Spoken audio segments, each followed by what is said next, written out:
Começou. Bom, então, hoje eu acho que é um dia muito especial para o Gepeto.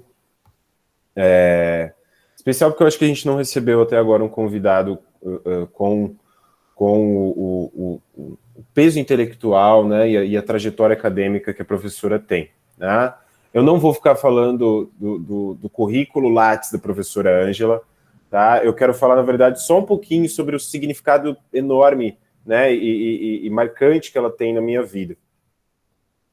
Eu comecei o mestrado em 2017, em Guanambi, né, e eu vou ser sincero, eu não conhecia a professora Ângela, tá? E aí eu comecei a ter aula de metodologia da pesquisa e do ensino com ela.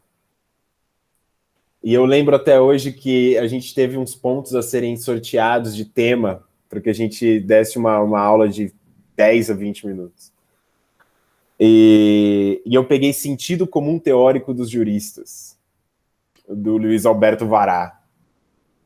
E eu acho que essas foi uma das primeiras aulas, assim, e acho que a professora veio no entusiasmo, né? Ela perguntou e aí ela começou a falar: eu fui aluna do Vará e tudo mais, e assim, já de cara, então, eu já me apaixonei, né, por essa mulher maravilhosa, que me ensinou tanto, né, em termos de realmente de pesquisa, de ensino, de processo, né, profa? Porque você trabalha muito com essa questão do acesso à justiça, que eu também tive a oportunidade de aprender bastante contigo.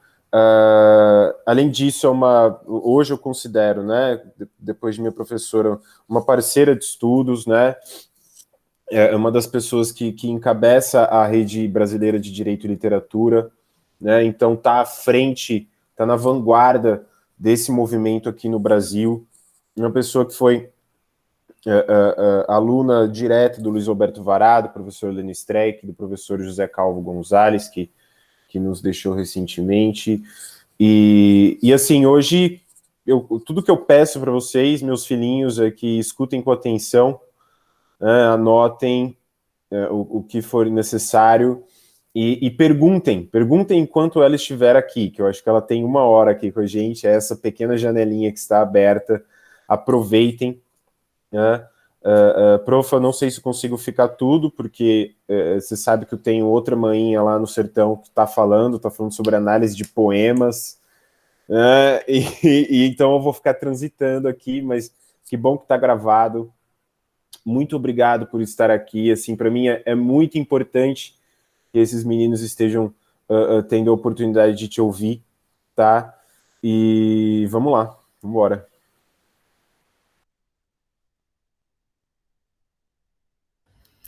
Joia! Nossa, Guilherme, nem precisava tanta coisa assim, tanto afeto. Se bem que afeto sempre é bom, né? Nunca é demais mesmo. E obrigada pela acolhida, pelas palavras, pelo carinho. Bom, vamos lá. Tu fica bem à vontade, Guilherme. Eu sei que tu tem outras atividades, a gente está sempre com 1001 atividades e a gente vai compondo e vai fazendo do melhor jeito, do jeito que dá, né? Que é sempre, o melhor jeito é sempre aquele que dá, tá? É isso aí, é do jeito que as coisas vão acontecendo, tá? Mas então vamos lá. Primeiro, muito obrigada pela oportunidade, pelo espaço, né? A gente que é professor sempre gosta de estar, né, assim, se sentindo, né, de alguma forma, podendo contribuir para a formação de outros. Talvez, é uma forma da gente retribuir aquilo que, né, alguns fizeram pela gente em algum momento, né? Eu sou muito, muito, muito feliz mesmo com as minhas escolhas, com a minha atividade profissional, o que não significa que eu goste de tudo que acontece nas nossas atividades, né? Então, de fato, isso tudo para dizer que, apesar das situações caóticas, né, e turbulentas, eu gosto muito de fazer isso que eu estou fazendo aqui, né? E, claro, a convite do Guilherme se torna melhor ainda, porque a gente sabe que tem interlocução, né? Possivelmente ele já tenha conversado com você sobre muitas das coisas que eu vou falar, né? Que ele vai desdobrar muitas das coisas que a gente vai falar aqui. Não que, e aí não me entendam mal, né? Não tem nada de pretensioso nisso que eu estou falando, de que o que a gente faz é o jeito certo, então vamos sair por aí doutrinando, né? E convertendo as pessoas. Não tem nada disso. Isso aqui é mero transbordamento, né, daquilo que a gente acredita, daquilo que faz sentido, né, e que pode estar errado. E se tiver errado, a gente vai conversar, né? De novo, então, para citar o Vará, que o Guilherme citou logo no início, né? O conflito como condição de possibilidade de diálogo, né? Se a gente não chocar as ideias, não conversar, né, a gente não consegue dialogar, né? Claro, entenda que conflito, né, no melhor sentido, né, não é violência, nem mesmo simbólica, né, é conflito de ideias, choques de percepções, choque às vezes de realidade, tá? Vamos lá, acho que a gente pode fazer meio um bate-papo disso, né, Guilherme? Eu tô com uma ideia em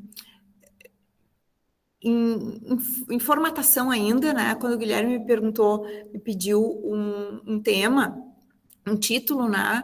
Eu coloquei lá Jurisdição Reloaded para fazer menção à Matrix, né? É um texto que eu tenho pronto, depois eu até posso passar para o Guilherme, pronto. É um texto bruto, né? Que eu estou maturando ele, que ele vai ser melhorado, mas que tem muito disso que eu estou falando aqui. Vamos ver se faz sentido para vocês. Para mim fez muito sentido e eu gostei bastante de fazer isso. Na verdade, a ideia inicial era falar de acesso à justiça reloaded. Vocês sabem, Matrix agora voltou a ficar em voga, né? A gente já está, todo mundo na expectativa, quem gosta de ficção, né? E quem aproveitou, sobretudo, na Matrix, o pessoal dos anos 90, início dos anos 2000, né? Imagino que vocês tenham assistido. Se não assistiram, pelo menos conhecem o Felipe está dizendo que sim. Pelo menos conhece de ouvido, né? Essa obra, que é uma obra maravilhosa, com muita conotação filosófica, né? Então, ela está em voga agora, sobretudo por conta, né, da Matrix 4, Resurrection, que tá saindo no final do ano. Quando eu tive a ideia, eu nem sabia que a gente estaria recebendo esse ano a Matrix. Mas, enfim, eu acho, sabe, Guilherme, eu acho que tem um algoritmo que, de alguma forma, invade o cérebro da gente e faz a gente pensar, sério, por Deus, eu acho que tem alguma coisa assim. Porque é mais de uma vez eu tô lendo uma coisa e não falo para ninguém aquilo que eu tô lendo e daqui a pouco aparece, assim, na minha frente, ou eu acesso em algum... Eu acho que nós vivemos todos dentro de um jogo. Não, acho que não é conexão astral, não, Gabriela. Eu acho que nós vivemos todos dentro de um jogo. Tem alguém jogando por nós aqui. Eu sou como é que a gente chama? Um avatar. Tem alguém jogando e enfim, e aí fazem essas mudanças aqui dentro para nós. Eu acho que a gente é um jogo. Tem uma corrente da filosofia que defende isso, né? É sério mesmo, é sério. Né? Bom, é o nosso atual modo de produção, o João está dizendo. Mas vamos lá. Na verdade, o que eu vou falar agora aqui, eu vou tentar enxugar em uns 15, 20 minutos, tá? Deixar algumas arestas, né? Alguns fios soltos para vocês pegarem, tá? E depois fica um desafio final, se vocês quiserem desenvolver essa ideia, tá? O Guilherme me apresentou aqui, né, como hoje, atualmente, uma das diretoras da Rede Brasileira de Direito e Literatura. Vocês já devem ter acompanhado, o Guilherme já deve ter passado para vocês, que a gente está com o Colóquio Internacional de Direito e Literatura em plena divulgação, né? O prazo para apresentação de resumos foi prorrogado, né, até dia 7, então tem um tempinho a mais. Se vocês quiserem pegar essa ideia e transformar ela em resumo, né, para vocês submeterem, para daqui a pouco a gente continuar discutindo, tá no ar, tá? Tá no ar, é um desafio que eu lanço aqui, se quiserem participar. Tá? Então, eu vou falar uns 15, 20 minutinhos dessa ideia, que de certa forma é um combo, né? Porque é um pouco do que é, né, essa compreensão do direito através da literatura, né, e do direito com literatura, que é muito pouco desenvolvido, né, E ele propriamente dito, né? A gente está desenvolvendo isso dentro da compreensão sobre a jurisdição, tá? Bom, então vamos lá. Acho que era legal a gente, pelo que eu entendi, ninguém se manifestou negativamente, né? Ninguém aqui desconhece Matrix, certo? Ô, professor, a gente, aqui do GP, a gente já falou sobre o primeiro filme da Matrix 2 vezes já, né? Sério? O Guilherme falou uma vez, lá no começo. E eu também cheguei a fazer uma reunião sobre o primeiro filme da Matrix, mas a gente fez aquela coisa básica, né? Matrix, aí tem a Caverna de Platão e tal. Uma conversa bem nesse sentido. Então, o pessoal já conhece mais ou menos. Ótimo. Então tá, melhor ainda. A interlocução fica melhor e a gente vai conseguir dialogar. Acho que é bom a gente fixar algumas questões aqui. A minha proposta é que a gente tente decodificar a Matrix, tá? Vamos compreender aqui a Matrix, né? Desse primeiro momento é direito através da literatura, tá? Eu estou me valendo, né, como um recurso aqui quase que metafórico, vou utilizar a Matrix como metáfora, e depois a gente migra para outro campo, tá? Bom, eu vou compreender a Matrix aqui como um sistema, como de fato ela é, tá? Ela é um sistema. Vou tentar visualizar a Matrix como sendo a jurisdição, tá? A gente tem, na lógica da Matrix, tá, o Neo, que é um elemento humano, que tenta entrar dentro do sistema para destruí-lo, para reiniciá-lo, né? No primeiro momento para destruir mesmo, depois a gente vê que isso não é possível, que ele só é o sexto, etc. Tá? Então, essa vai ser a nossa metáfora de base aqui, compreender a jurisdição como uma matrix, um sistema que precisa ser decodificado.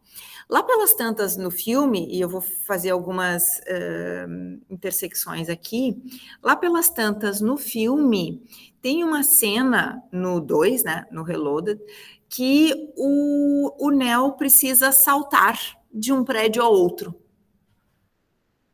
Não é? E o Morpheus, que funciona ali como um superego, né? Ele vem no primeiro filme, né? É no primeiro, né? Isso, no primeiro filme. Que o Morpheus ele fala, free your mind.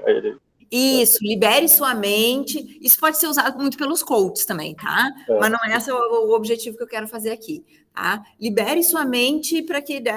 Não lembro agora exatamente ao pé da letra, mas no sentido de que ele tem que estar dentro da Matrix, pensando como se ele estivesse fora da Matrix, para então conseguir controlar a Matrix.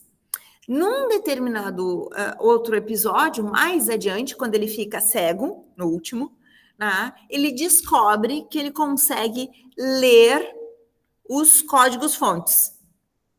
Tá? Porque, na verdade, né, o código-fonte não é alguma coisa que ele vai acessar com a visão, não é alguma coisa que esteja à luz do dia. Né? Então, eu quero pegar essas ideias aqui para a gente pensar que todo o sistema precisa ser decodificado e que todo o sistema precisa também ser atualizado, reloaded, atualizado.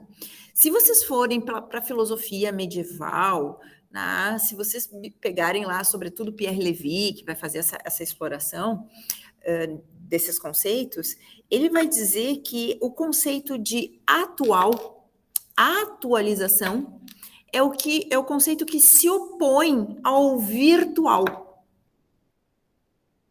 O senso comum faz com que a gente tente... O senso comum vai fazer com que a gente oponha, né, o virtual com o real. O virtual não se opõe ao real. A gente não vai entrar nessa discussão aqui, ela é uma discussão de filosofia lá, bem clássica mesmo, até porque virtual vem de virtualis, que deriva de virtus, que é força.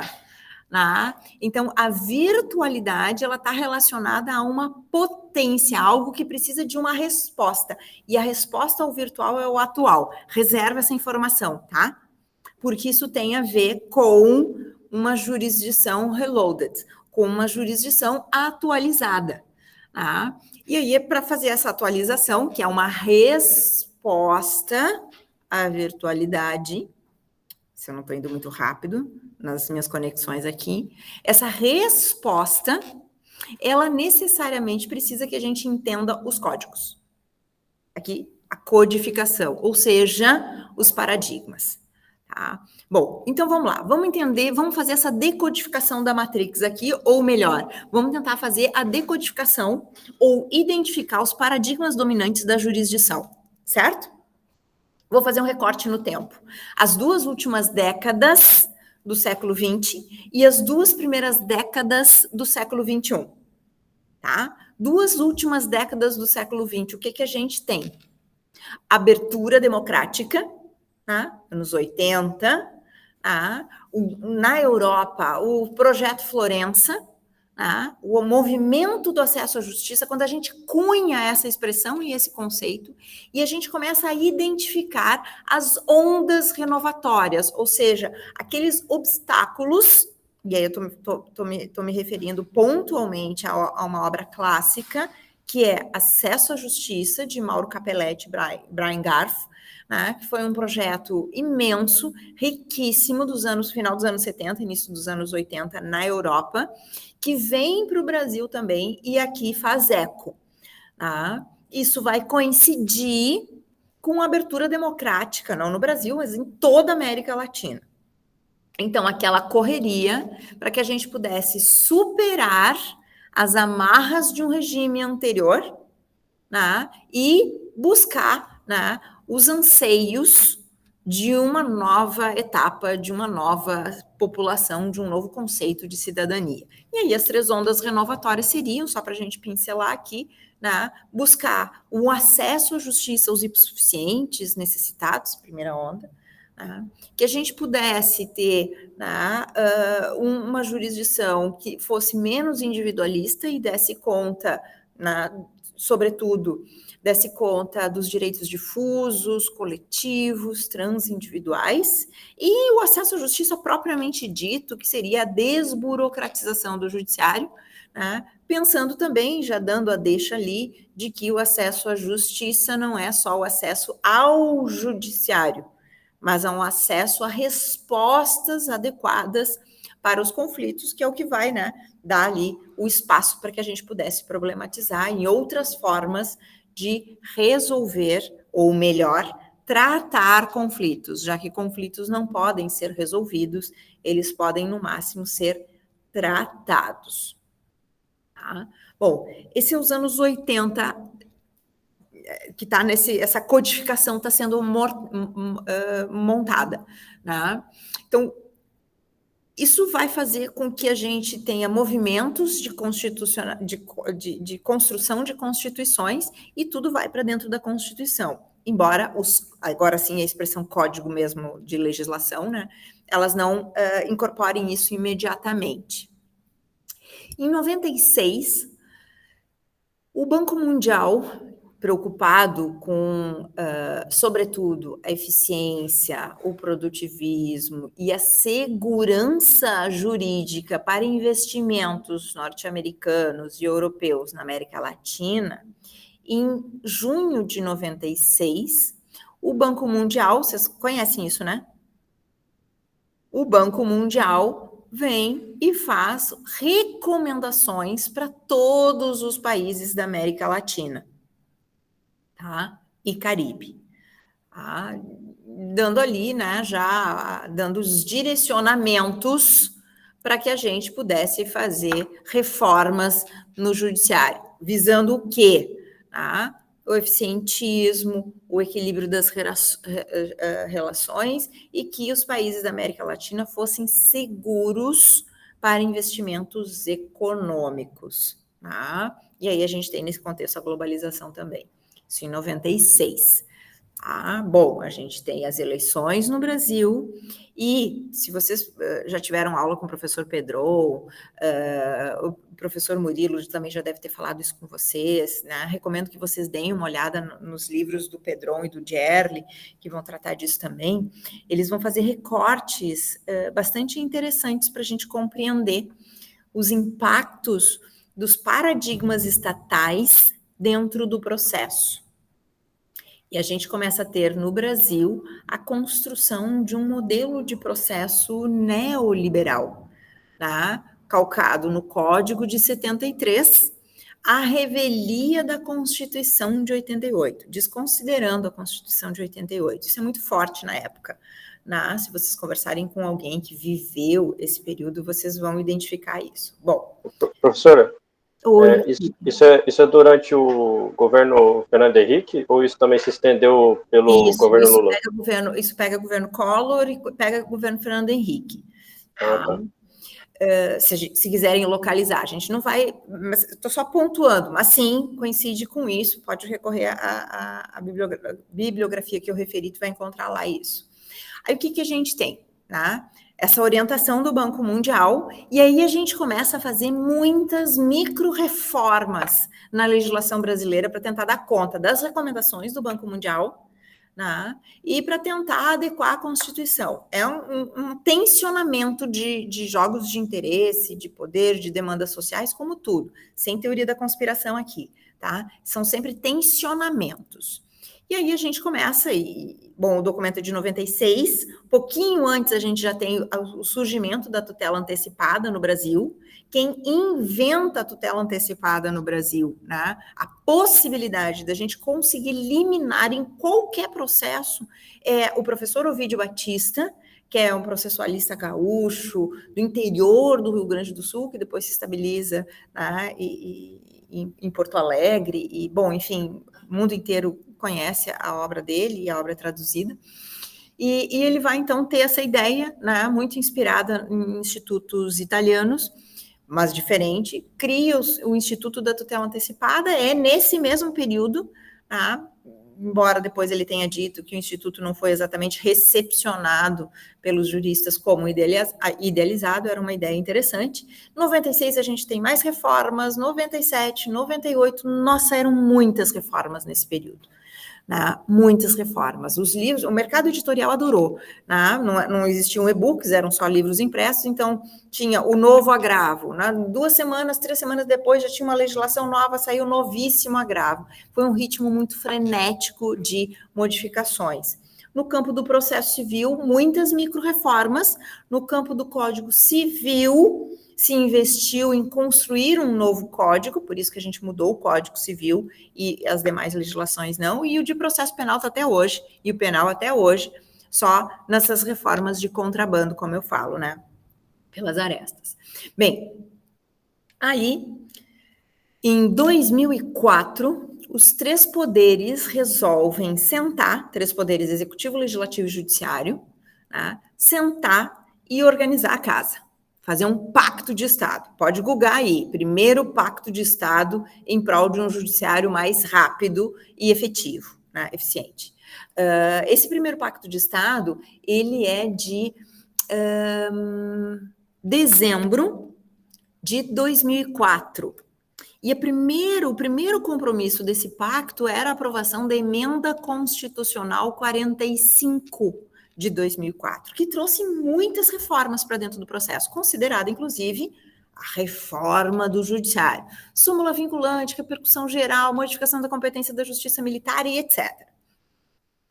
E aí, várias outras questões apontadas ali, foram 11 compromissos que os 3 poderes assumiram, se comprometendo, então, de reunir esforços para que se fossem feitas aquelas alterações, atendendo às demandas do Banco Mundial, e agilizando a adequação da Constituição.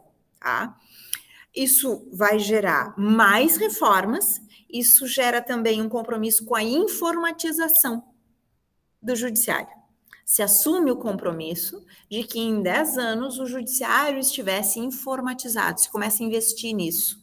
A lei do fax, se vocês já devem ter visto, a lei do fax, que é um marco nesse sentido, ela é de 98. O surgimento do EPROC, do processo eletrônico, nos juizados especiais federais, surgem como projeto piloto exatamente em 2004. Então, há uma conspiração conspiração de interesses para que se fizesse essa atualização da Matrix. né, essa atualização dentro da Matrix. Mas sempre tem a revolta das máquinas, né, e sempre tem um agente Smith que pode se replicar lá dentro, mas não chegamos no agente Smith ainda, né, a gente está atualizando a Matrix apenas. Tá? Em 2009, os mesmos 3 poderes se reúnem e propõem um novo pacto, segundo pacto republicano. Agora, dá uma gugada, você vai encontrar ele ali. Eu tenho todo esse material projetado, mas eu estou só conversando aqui com vocês. Esse segundo pacto, muito mais genérico do que o anterior, mas também tentando organizar a casa e reunir esforços e ditar.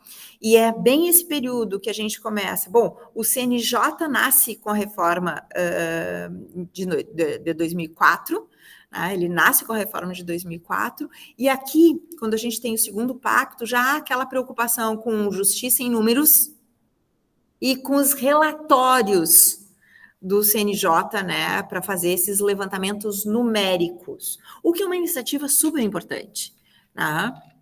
Desde que não fique só ali, só em levantamento desses dados. Tá? Então, uma preocupação muito forte com dados, métricas. A gente tem as metas do CNJ aí sendo estabelecidas, né, para o judiciário inteiro. Estou falando muito por cima tudo isso, tá, gente? Depois a gente pode conversar mais.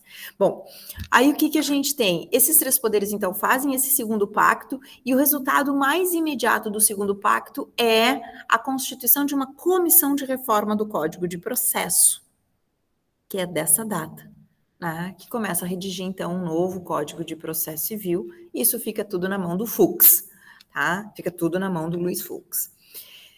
Bom, e aí então a gente abandona a ideia das micro-reformas e passa a fazer uma reforma, né?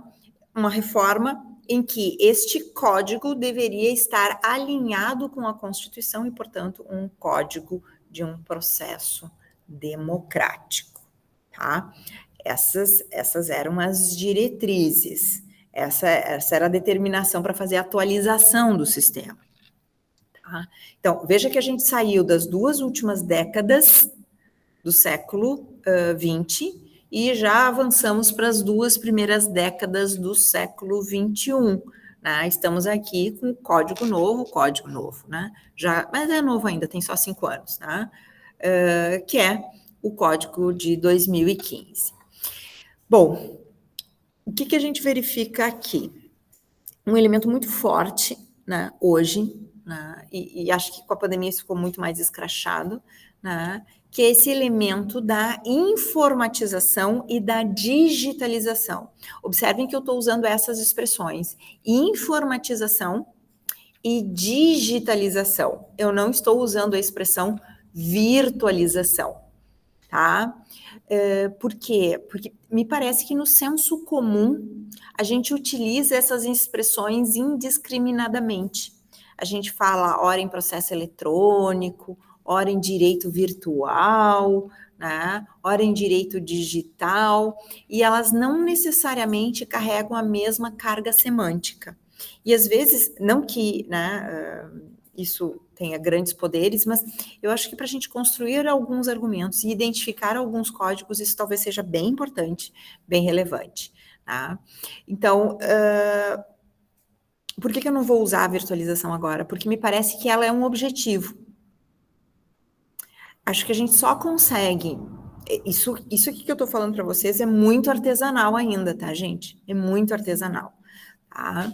A minha proposta é que a gente faça esse diagnóstico da Matrix, né? Entenda quais são os compromissos históricos e ideológicos da jurisdição. A gente poderia falar da jurisdição latino-americana, mas aqui a gente está falando da jurisdição brasileira, tá? Entender isso, e aí, então, arriscar alguns prognósticos, né? A partir de outros compromissos que a gente também assumiu, né? Com a intenção de dar algumas guinadas, né? De fazer alguns ajustes nesse sistema.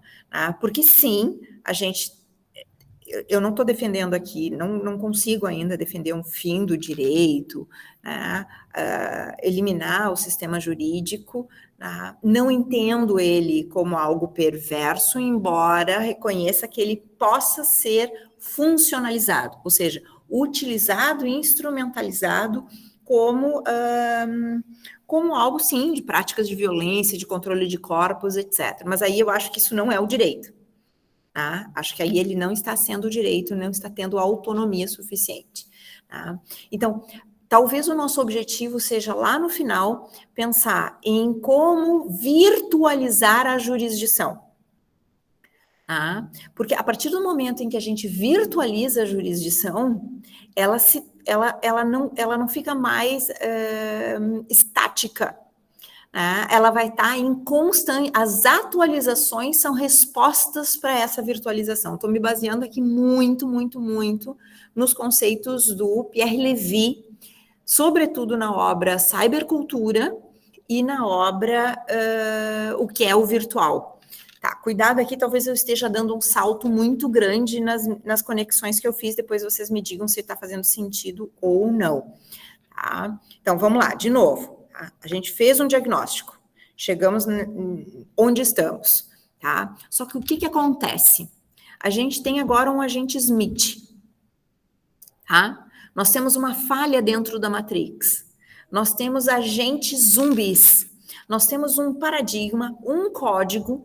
Agora, código aqui não sistema legislativo, mas o código enquanto um dogma, um paradigma, um modelo de pensamento que insiste em permanecer dentro do sistema, colocando em risco o próprio sistema.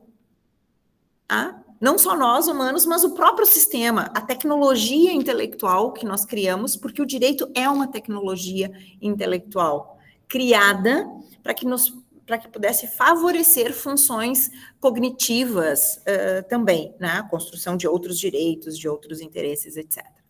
Tá? Então, esse agente Smith, que está se replicando incessantemente, né? Esse paradigma já ultrapassado, que era o paradigma dominante, que foi o paradigma muito importante, certamente, para um determinado momento histórico, né? Racionalista, iluminista, normativista, legalista, né? Hoje talvez ele não atenda às nossas demandas, porque nós não temos mais só direitos de primeira geração, individuais. Nós temos direitos coletivos, difusos. Diga lá, Felipe. Professor, é interessante lembrar que nessa trilogia da Matrix, da história, o agente Smith, ele é descartado da Matrix pelo fato dele estar desatualizado, né? Que ele não conseguiu cumprir a função dele, e aí as máquinas falam, você não conseguiu cumprir, você está desatualizado, sai daqui, a gente vai fazer outro, né? E aí ele não consegue lidar com esse descarte, né? Com essa rejeição, e aí ele acha uma forma de se replicar várias vezes em outros programas, né? Isso é interessante. E sabe, Felipe, como é que eu acho que ele está vindo e que ele está se replicando? Através desta onda de tecnologias digitais de informação e comunicação. Tá? Ele se apropria, porque o agente Smith, a metáfora é boa porque ela dá concretude para isso que a gente está falando, que de certa forma é abstrato. Né? Lembra que o agente Smith, ele se apropria das pessoas que estão passando por ali. Né? Que é mais ou menos o que o professor Ovidio falava da tutela antecipada. Né? Ele disse que a ideia da tutela antecipada era excelente, mas a hora que se colocou ela dentro de um código, né, todo comprometido historicamente com o paradigma dominante, é como se a gente colocasse um órgão sadio num corpo em estado de putrefação, ou seja, ele se contaminou. Né? O agente Smith tem mais ou menos esse papel. Então, hoje a gente tem inúmeros... vou dar um salto agora, tá? Para a gente falar sobre o impacto da virada tecnológica no processo. Tá? A gente tem hoje inúmeros projetos de inteligência artificial e automação também para dentro do processo. Tá? A questão é, isso é bom ou é ruim? Aí as pessoas, não, tecnologia nem pensar, olha só, vai substituir os humanos. Não, mas olha que maravilha, realmente isso a gente quer. Gente, não é boa nem ruim. Isso é linear demais. Esse é o paradigma dominante.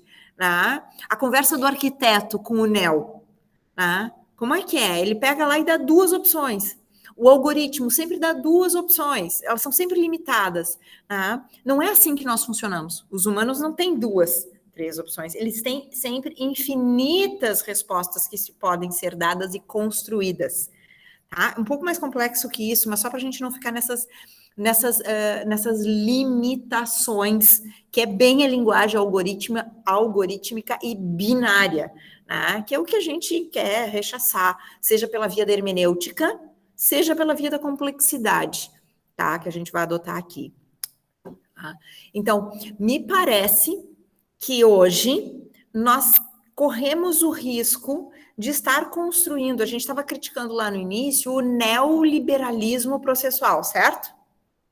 Aí hoje vem a virada tecnológica e o pessoal, olha só, agora a gente vai dar acesso à justiça para todos, a gente vai sair, né, da autotutela, que era a justiça pelas próprias mãos, para a justiça digital, que é fazer petição na palma da mão. Tá? Então, alto lá.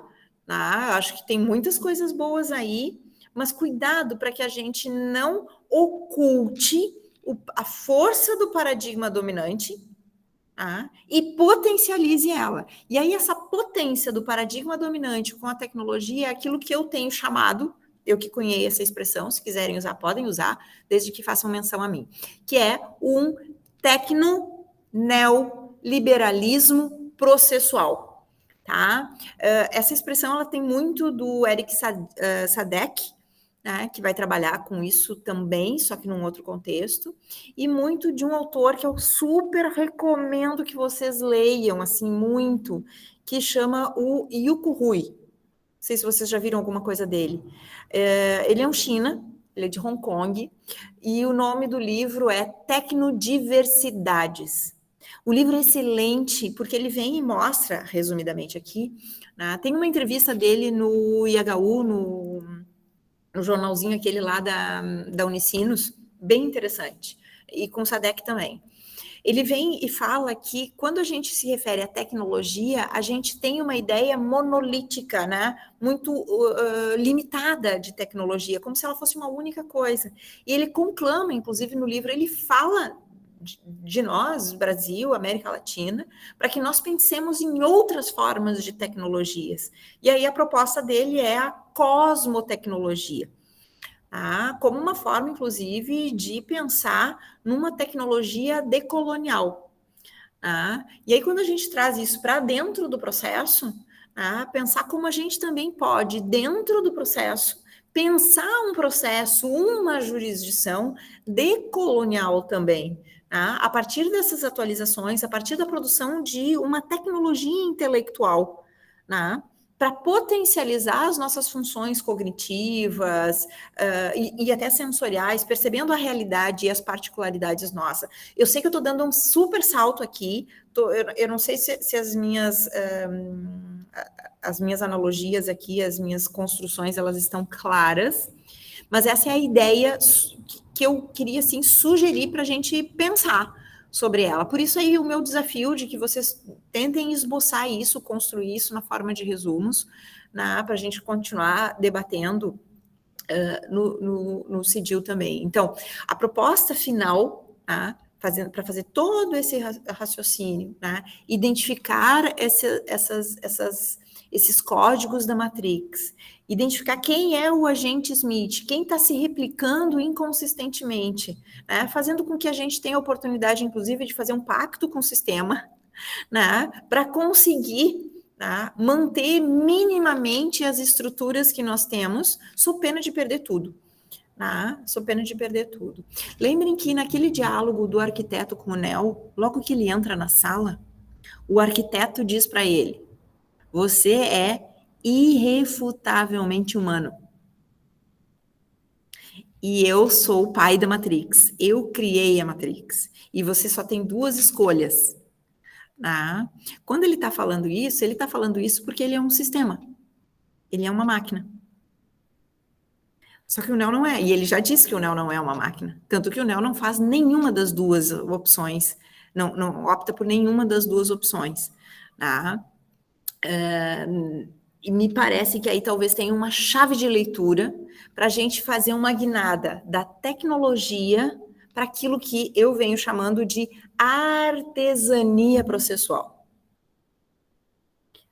Ou seja, em que nós, juristas, possamos colocar as mãos e dar forma para a jurisdição, a partir da nossa construção, da nossa cultura. Agora, é claro, isso não é possível fazer sem nós nos debruçarmos sobre a formação dos juristas, sobre a formação das juristas, porque isso é pensar em como construir novos códigos, que depois serão descartados também.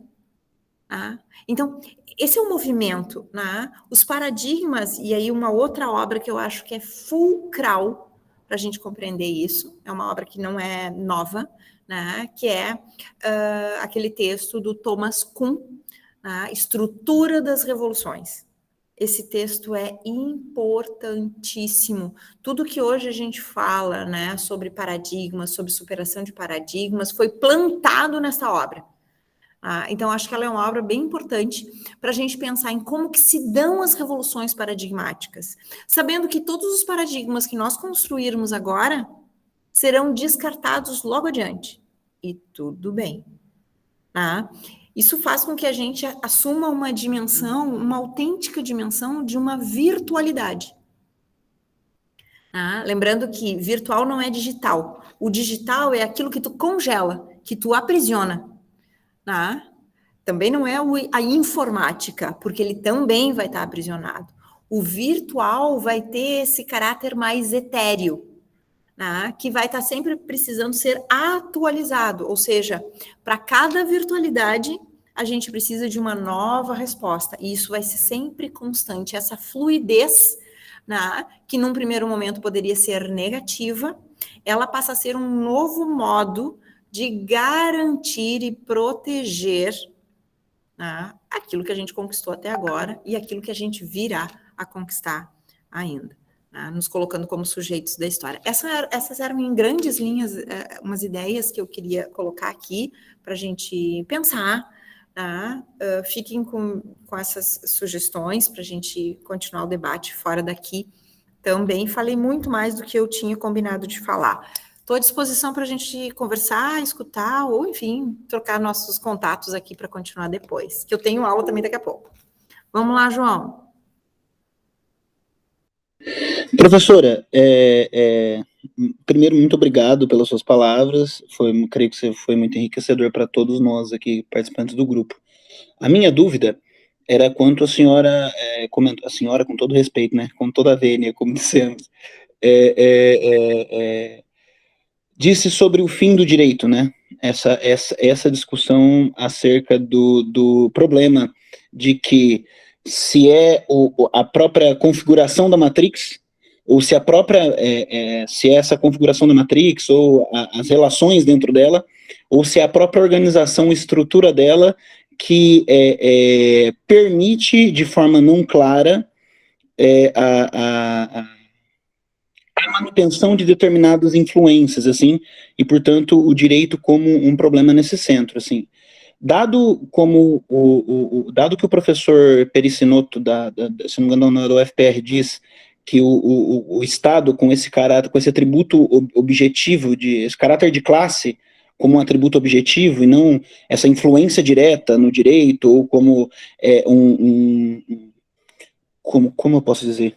Como o marxismo mais vulgar diz o direito como os ditames das leis sendo literalmente a boca da classe dominante, existe a possibilidade, ao seu ver, desse atributo objetivo, e não sim a influência direta dessa classe, mas as relações dessa classe dando passo ao direito, e, portanto, se possa vislumbrar a sua superação? Vamos ver se eu te entendi. Claro que quando a gente está falando aqui do fim ou não do direito, a gente tem que compartilhar algumas premissas, Eu entendo quando se coloca, depender dos autores que tu vai te apoiar, quando a gente coloca o direito como um instrumento de controle do Estado, tá? Ou de violência sobre os corpos, etc. Do meu lugar, eu defendo o direito, tá? Mas não é qualquer direito. Então, quando eu digo eu defendo o direito, quando eu defendo a jurisdição, eu defendo uma estrutura, tá, que não está na mão do Estado. Eu defendo uma estrutura autônoma.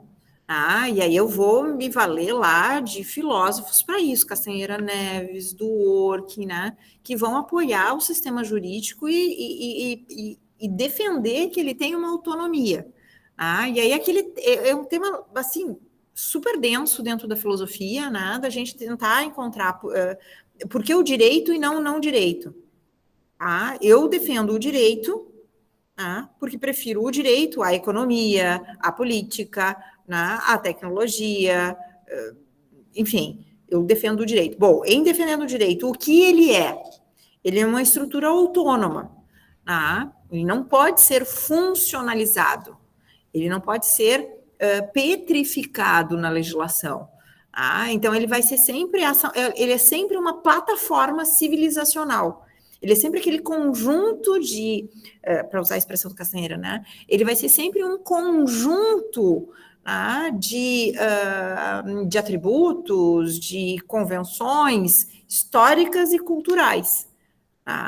E ele vai ter sempre que contar uma história, por isso que ele tem que guardar sempre coerência, integridade, constância com as histórias que vêm sendo contadas, para a gente adotar aqui, né, uma lógica da integridade aqui a partir de Dworkin. Então, nesse sentido, a gente não está falando de fim do direito, a gente está tentando não funcionalizar o direito e que ele não vire um instrumento único e exclusivamente de classes dominantes, daquele que está no controle do poder. Agora, o fato da gente desejar isso, até eu postei na semana, se vocês quiserem olhar lá, a gente estava no grupo de estudos aqui, no meu grupo de estudos, estava trabalhando com aquela obra Direito Curvo, que são 2 palestras do professor Calvo Gonzalez, em que a gente estava problematizando isso e falando sobre o direito, que o direito é uma ficção. Aí eu construí um pequeno texto e coloquei lá no meu perfil, lá no Instagram, a partir das ideias que surgiram ali, que é um pouco disso que a gente está falando, Ou seja, o direito é ficção, não existe nada no direito é extra-ficcional. Só que nenhuma ficção é inócua. O direito, ele opera no plano do dever ser, e se não é como deve ser, deveria ser. E aí a gente precisa, então, trabalhar para isso, ou então abandonar isso e colocar uma outra coisa no lugar. Bom, ele é sempre uma história que está sendo escrita e está sendo contada. Por isso o debate, por isso... Parece tão pueril isso que eu estou falando, e às vezes, para mim, soa como sendo realmente muito simples. E isso a gente vai precisar estar sempre colocando na mesa. E aí a gente precisa de e aí tem textos ótimos da professora Henriette, em que ela vai tratar sobre a polifonia processual, a gente pensar cada vez mais em mais vozes habitando, aí a gente vai criticar muito os diversos epistemicídios que foram feitos para que a gente chegasse até aqui, quantas culturas, quantos conhecimentos, e aí aqui a gente falando da América Latina, a gente precisa identificar isso. Então, é uma série de... Acho que eu estou atrapalhada aqui, falando várias coisas ao mesmo tempo para vocês, desse afã de passar muitas informações e talvez só deixar tudo quicando aí para a gente desenvolver depois.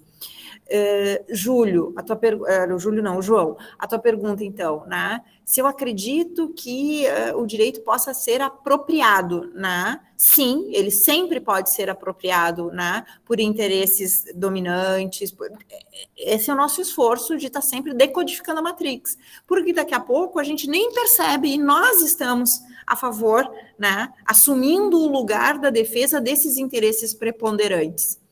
E a nossa posição aqui sempre deve ser de uma flexibilidade cognitiva.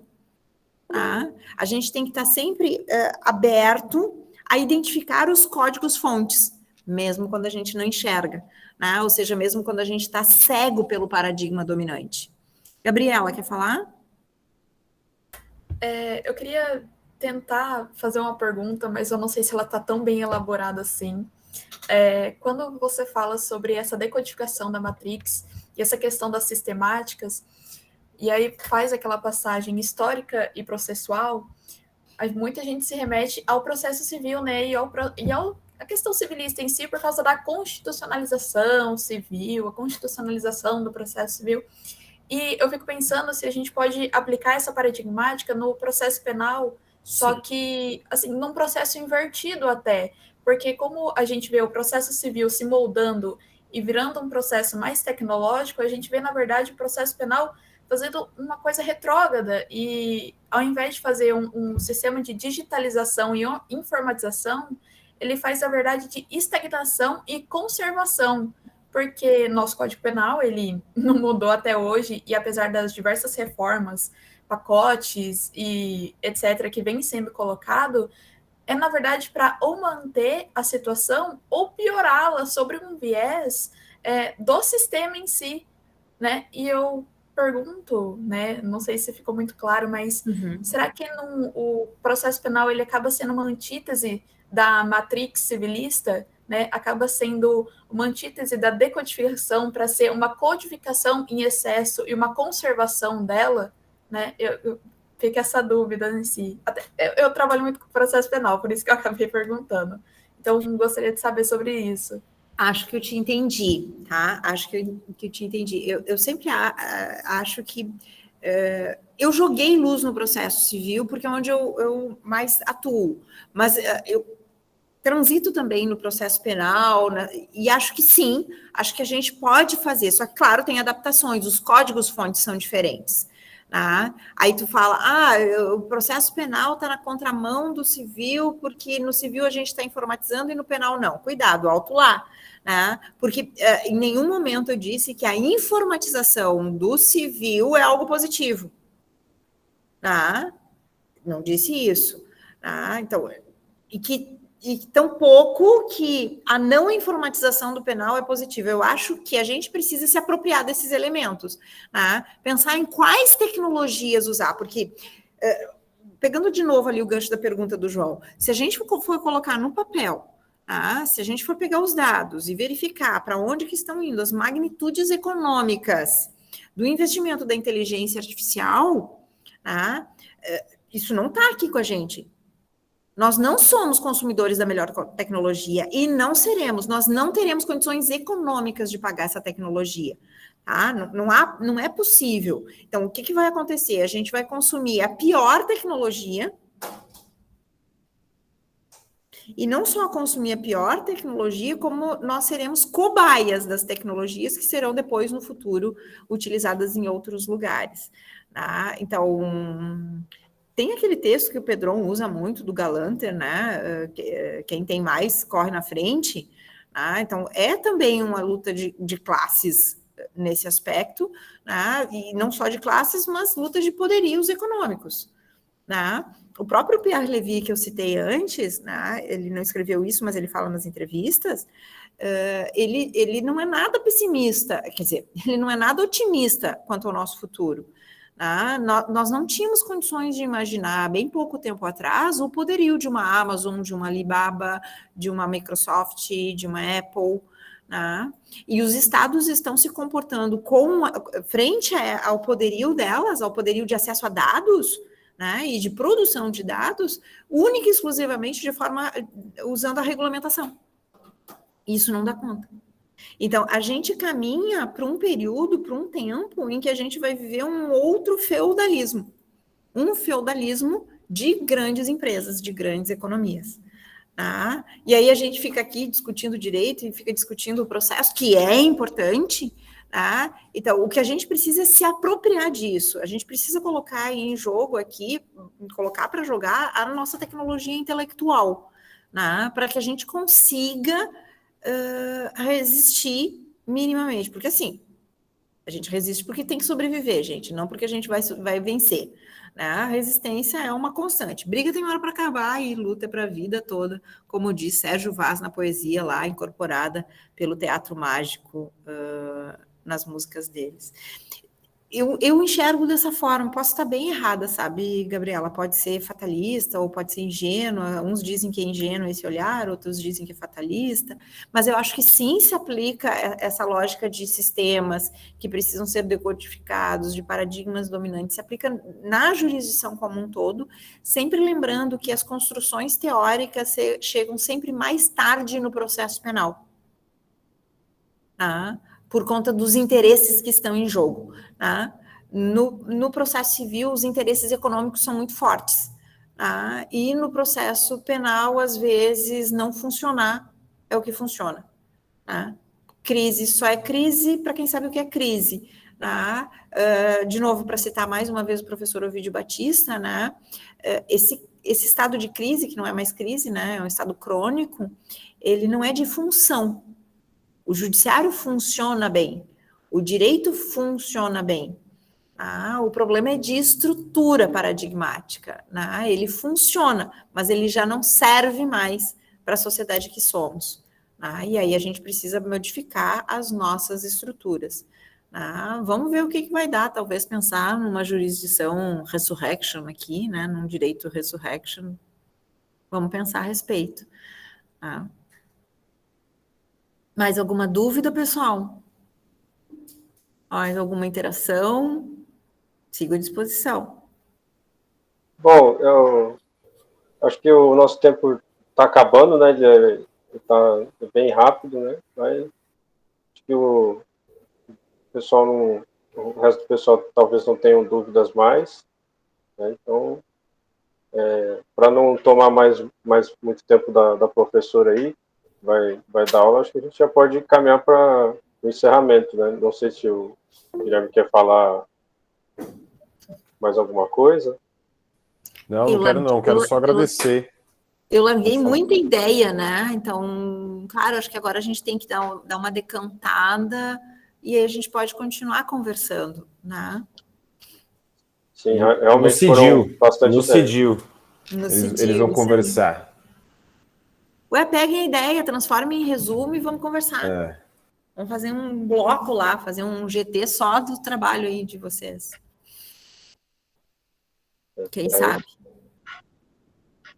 Bom, então vamos agradecer mais uma vez aí a professora que aceitou o nosso convite, né? Obrigado. Eu estou aqui, estou bem, tem bastante informação, então eu estou até meio que em loading, né? Igual os computadores, né? Então, bom, é isso. Obrigado, professora. A gente vai se despedindo e se a gente entra em contato aí pelo Instagram e tal, né? WhatsApp. Hoje a gente está sempre em contato, né? Hoje em dia, né? Aí a informatização acessando nossos sistemas.